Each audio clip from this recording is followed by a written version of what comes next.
ठीक तो ना। तो हेलो एवरीवन, अब आप सोच रहे हो कि मैं ऐसे क्यों बात कर रहा हूँ। एक्चुअली मुझे नहीं पता मैं ऐसे क्यों बात कर रहा हूँ। मेरे दिमाग में हरकतें आती रहती हूँ, मैं उसे एग्जीक्यूट करता रहता हूँ। तो आज हम अपने चैनल पर शुरू करने वाले एकदम ब्रांड न्यू सीरीज का नाम है हॉरीफाइल। तो welcome to season 1 episode 1 word 1। शुरू करते हैं बस।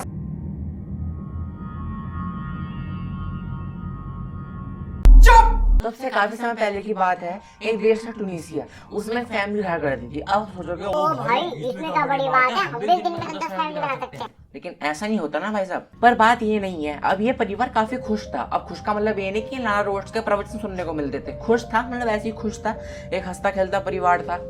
तो ऐसे ही एक दिन टूनिसिया में तूफान आ गया है। तो आ गया तूफान, तो उनका घर हो गया तहस नहस। अब उस परिवार का हेड जो उनके दादाजी थे, वो तूफान के चलते मतलब उनकी डेथ हो गई।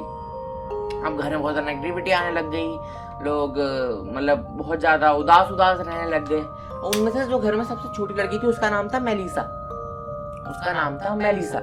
वो एक ऐसी लड़की थी जो अपने घर वालों के एनवायरनमेंट में आके उनसे बहुत जल्दी सीख लेती थी और उसे एग्जीक्यूट कर देती थी। और वो हमेशा अपने घर वालों से 2 कदम आगे चलती थी। उसे मतलब उसकी और उसके घर वालों की कभी भी सोच मिली नहीं। अब वो क्यों नहीं मिली, वो तो उसका रीजन तो पता नहीं, पर हाँ पर इतना पता है कि वो उसके घर वालों से ज्यादा मिलती थी नहीं। तो अब एक दिन की बात, तो कई साल हो गए। मेलिसा जो पहले 12 साल की थी, अब 17 साल की हो गई। और तब उसे एक लड़का मिला, उसका नाम था गैरी। वो लड़का हट्टा कट्टा बॉडी बिल्डर लौंडा, एकदम मस्त। हाँ जानता हूँ कुछ लड़कियों के लिए ऐसी ख्वाब ही कि ऐसा लड़का कभी मिलेगा, पर भाई साहब मिला। जलन हो रही है ना मेलिसा से, जलन हो रही है ना। जली ना, तेरी भी जली। वो उसकी सब सही था, वो अपनी हरकतों से भी ठीक था, लेकिन उसमें नेगेटिविटी थी। मतलब उसके साथ रह के ना कभी भी अच्छा फील नहीं होता था मेलिसा को। तो वो लौंडा लपड़ा और वो मेलिसा दोनों मेकआउट करते रहते थे, और हर हफ्ता तो ओयो के चक्कर तो लग ही जाता था।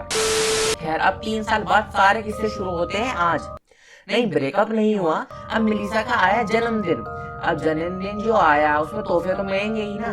तो अब मेलिसा को किसी ने दिया एक डॉल, तो किसी ने उसे दिया एक बुके। पार्टी अच्छी गई। गैरी पहली बार मेलिसा की फैमिली से मिला। कहने को जश्न बहारा है, कहने को दूसरे को 3 साल से जानते हैं, पर मिलाया आज। अब बुके उन्होंने फेंका नहीं, उसे घर में सजा के रखा। उसके घर में 4 लोग थे और उसका बंदा गैरी। अब उस बुके में भी 5 फूल थे। अब वो डेली उन फूलों को पानी देती। अब एक दिन उसके घर में उसके बड़े भाई की डेथ हो गई। अब घर में जो रौनक कायम थी उसकी भून फट गई। ठीक है, अब फैमिली भी काफी डिप्रेशन में चली गई। अब 2 महीने बाद उसकी माँ भी गुजर गई। रीजन नहीं पता था कि आखिर हुआ क्या है। अब एक ही चीज बोल के डेथ को टाल दिया जाता था कि भैया हार्ट अटैक है और बात खत्म। तो एक दिन मेलिसा ने नोटिस किया कि उसके बुके में 5 की जगह अब सिर्फ 3 फूल रह गए हैं, 2 मुरझा गए। लेकिन वो कुछ मैच नहीं कर पाई, कि मतलब कोई कनेक्शन नहीं बैठा पाई। तो उसने बोला कि हो गया होगा, अब क्या करें हम। उसने काफी समय से पानी नहीं दिया था या उसका ध्यान नहीं रखा सही से। तो अब काफी टाइम बाद उसने उन फूलों को एक गमले में डाल दिया। और वो उनकी केयर करने लगी अच्छे से। अब गैरी और मेलिसा की भी शादी हो गई, उसके 2 बच्चे हो गए। बच्चे हो गए, देखो वो ओयो का एक्सपीरियंस काम आ गया। अब ऐसे ही 10 साल हो गए और आज वो क्या देखती है कि पौधे में 2 फूल और आ गए। अब 1.5 महीने बाद उसके पापा भी धरती को छोड़ जाते हैं, मतलब खत्म, bye bye, tata, good bye, गया। और वो देखती है कि बड़ा फूल जो है वो टूट जाता है। अब उसे कहीं ना कहीं शक होने लगा और वो पौधों को बिना किसी को बताए फादर फर्गूसन के पास ले गई। अब फादर फर्गूसन कौन है मैं बता देता हूँ। ये एक प्रीस्ट है जो साइंस और फेथ बैलेंस करना जानता है। सीधे शब्दों में एक प्रीस्ट और पैरानॉमिस्ट है। अब फादर फर्गूसन ने पौधों को देखा और उसे वहीं छोड़ जाने को कहा। जैसे ही मेलिसा वहां से घर पहुंची, उसकी तबीयत खराब होने लगी। अब उसके चर्च से निकलते ही एंजल वो कुड़ी जिसने साडी मलीसा नु बुके दिया, अब एंजल का फादर से क्या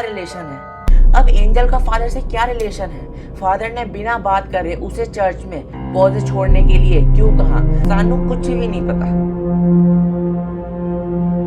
so if you liked it, please like. जो स्टार्टिंग में नहीं समझे उन्हें फिर बता देता हूँ कि एक ओरिजिनल सीरीज है, that is hori files, horror story but with a little comedy twist. So meet you next time, till then bye bye.